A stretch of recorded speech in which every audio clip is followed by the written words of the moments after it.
મિત્રો, આજે એક સફળ વિદ્વાન દ્વારા જણાવાયેલા 50 સૂચનોમાંથી મને ગમતા 10 સૂચનની વાત કરવી છે.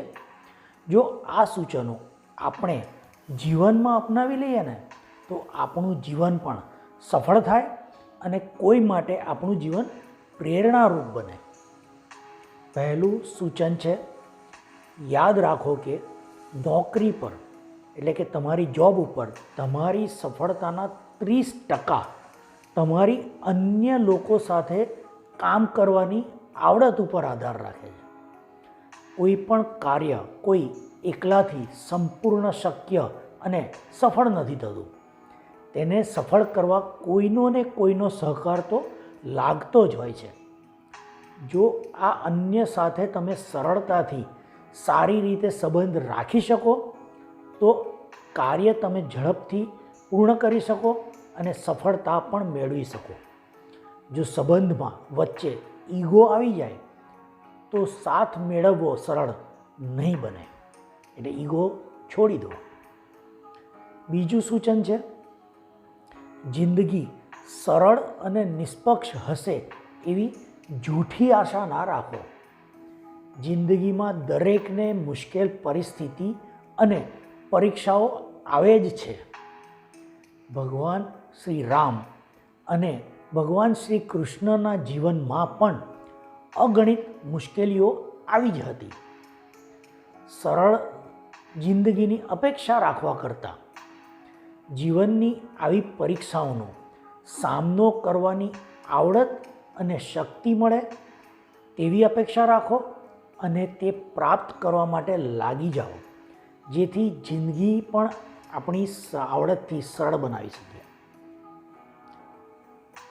ત્રીજું સૂચન છે, સમયે સમયે તમારા વહાલા લોકોને ફૂલ કે ફૂલનો ગુલદસ્તો આપતા રહો અને તે આપવાના કારણ પછીથી શોધતા રહેજો.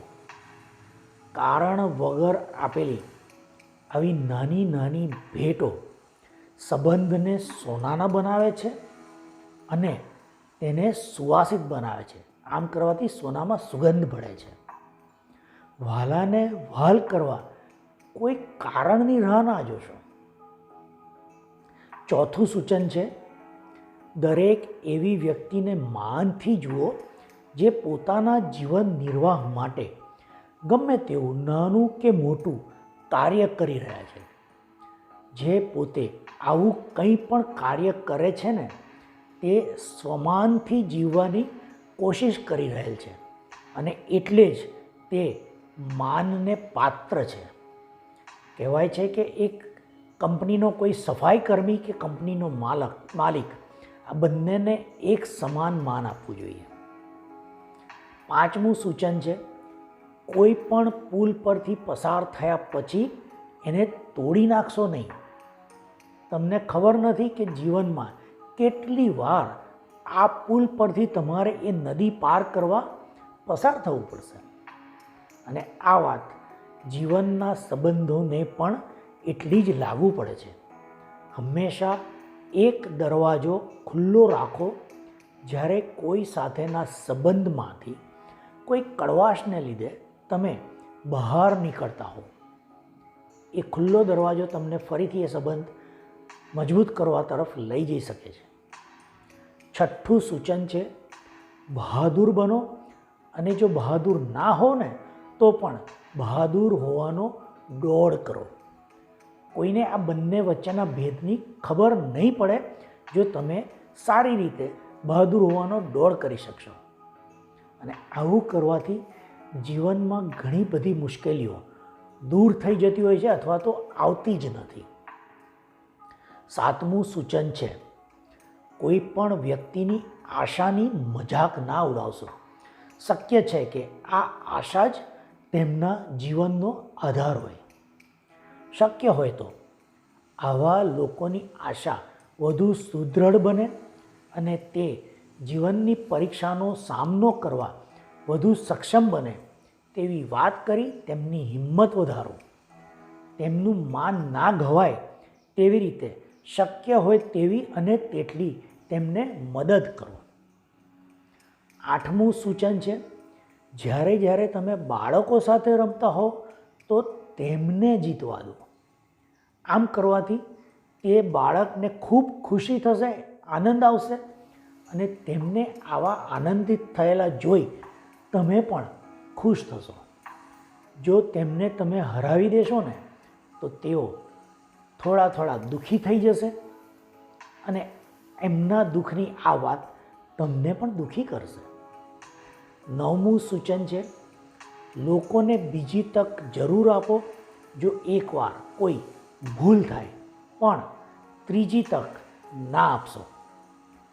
વારંવાર તક આપતા રહીએ તો કરેલી ભૂલમાંથી શીખ મેળવી સુધાર લાવવાની કોશિશ નહીં કરે અને ભૂલ દોહરાવતા રહેશે. પણ પહેલી ભૂલ પછી જરૂરી માર્ગદર્શન આપો જેથી તેઓ ફરીવાર પેલી ભૂલ ના કરે. 10મું સૂચન છે, મેણા ટોણા કરવાનું ટાળો. આવી સરકાસ્ટિક કોમેન્ટ કરવાથી એટલે કે મેણા મારવાથી કોઈનું ભલું થતું નથી, પણ તમે ભૂંડા લાગો છો. એવી ટિપ્પણી કરવા કરતાં સામે વાળી વ્યક્તિને એવી મુશ્કેલ પરિસ્થિતિમાંથી બહાર નીકળવામાં મદદ કરો જો તમે તે વ્યક્તિ કરતાં તેવા કાર્ય કરવા માટે કુશળ હો. હું માનું છું કે આ 10માના ઘણા સૂચન તમે તમારા જીવનમાં ઉતાર્યા જ હશે, પણ જો કોઈ સૂચન પ્રમાણે હજુ તમે કાર્ય ના કરતા હો તો તેવા સૂચનના ફાયદા સમજી તેને પણ તમારા જીવનમાં અપનાવી લેવા માટે મારી તમને નમ્ર વિનંતી છે. ફરી ક્યારેક કોઈ બીજા વિડીયોમાં આ વ્યક્તિના બીજા સૂચનો તમારી સમક્ષ ક્યારેક જરૂર રજૂ કરીશ. આજના આ વિડીયોમાં જણાવેલા સૂચનો જો તમને ગમ્યા હોય તો તેને અન્ય મિત્રો સુધી પહોંચાડશો. આજનો આ વિડીયો લાઈક કરી તમારા આમાંના કોઈ સૂચનને લગતા અનુભવ કોમેન્ટ કરી શેર કરો અને જેથી યુટ્યુબ આવા સૂચનો અને આ વિડીયો અન્ય લોકો સુધી પહોંચાડશે અને તેઓને પણ આ સારા સૂચનોનો અને આવા સારા વિડીયોનો લાભ મળશે. આવતા અઠવાડિયે એક નવા ગુજરાતીમાં મોટિવેશનલ વિડીયો સાથે ફરી મળીશું. ત્યાં સુધી જય શ્રી રામ.